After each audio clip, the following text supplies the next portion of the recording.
स्वामी दर्शन. अक्कलकोटात कोंडूनाना नावाचे स्वामी समर्थांचे परमभक्त राहत होते. स्वामींच्या नावात ते सदैव दंग असायचे. एकदा खासबागेतून येत असताना त्यांना खूप तहान लागली. तेथे जी विहीर होती त्या विहिरीचे पाणी प्यायचे म्हणून त्यांनी विहिरीतले पाणी काढले, स्वच्छ हातपाय धुतले आणि ते आता पाणी पिणार इतक्यात वॉचमन साहेब तेथून जात होते. विहिरीचे पाणी कोणीतरी खराब करतो आहे असे वाटून कसलीही चौकशी न करता त्यांनी स्वामीभक्त कोंडूनाना यांना 4 शिव्या घातल्या आणि बुटाच्या 4 लाथा मारल्या. कोंडूनाना या अनपेक्षित हल्ल्याने एकदम बावचळले. त्यांना साहेबांचा हा उर्मटपणा सहन झाला नाही.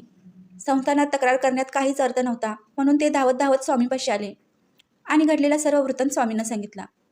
स्वामींनी काहीही प्रतिक्रिया व्यक्त केली नाही.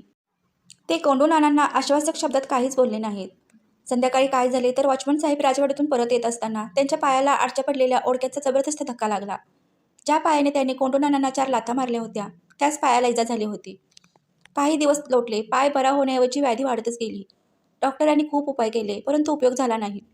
संस्थानात मोरोकाशी नावाचा एक मामलेदार होता. तो म्हणाला की साहेब स्वामीपाशी जा, ते तुमच्या पायावर निश्चित उपाय करतील. वॉचमन साहेब स्वामी समर्थांपाशी आले. स्वामींना त्यांनी नमस्कार केला आणि आपली व्याधी दाखवली.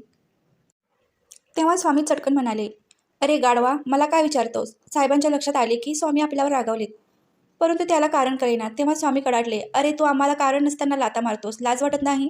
साहेबांचा सारा प्रकार लगेच लक्षात आला. स्वामी भक्ताच्या कमरेत आपण कारण नसताना लाथा मारल्याचे त्याला आठवले. तो लगेच स्वामींच्या चरणावर कोसळला, क्षमा मागितली. स्वामींना त्याची दया आली. खूप दिवस त्यांचा पाय दुखावलेला होता. स्वामींनी त्याच्यावर उपाय सुचवले आणि वॉचमन साहेबांचा पाय नंतर बरा झाला. आपल्या आयुष्याचे सुकाणू आपण नेहमी भगवंताच्या हातात घ्यायचे. भगवंत आपल्या आयुष्यमार्ग जसा आखून देईल तसे आपण वागावे. नामाची संगत क्षण मात्र न सोडता त्याच्या स्मरणातच आपले विहित कार्यक्रम त्याच्या साक्षीने पार पाडावेत. एक लक्षात ठेवा की परमेश्वर आपला एकमेव प्राता आहे. माणूस नाही. मानवी कर्तव्याला खूप मर्यादा आहेत, परंतु परमेश्वर आकाशव्यापी आहे. तो आपले संरक्षण नीट करतो. एवढा विश्वास ठेवावा. श्री स्वामी समर्थ. जय जय स्वामी समर्थ.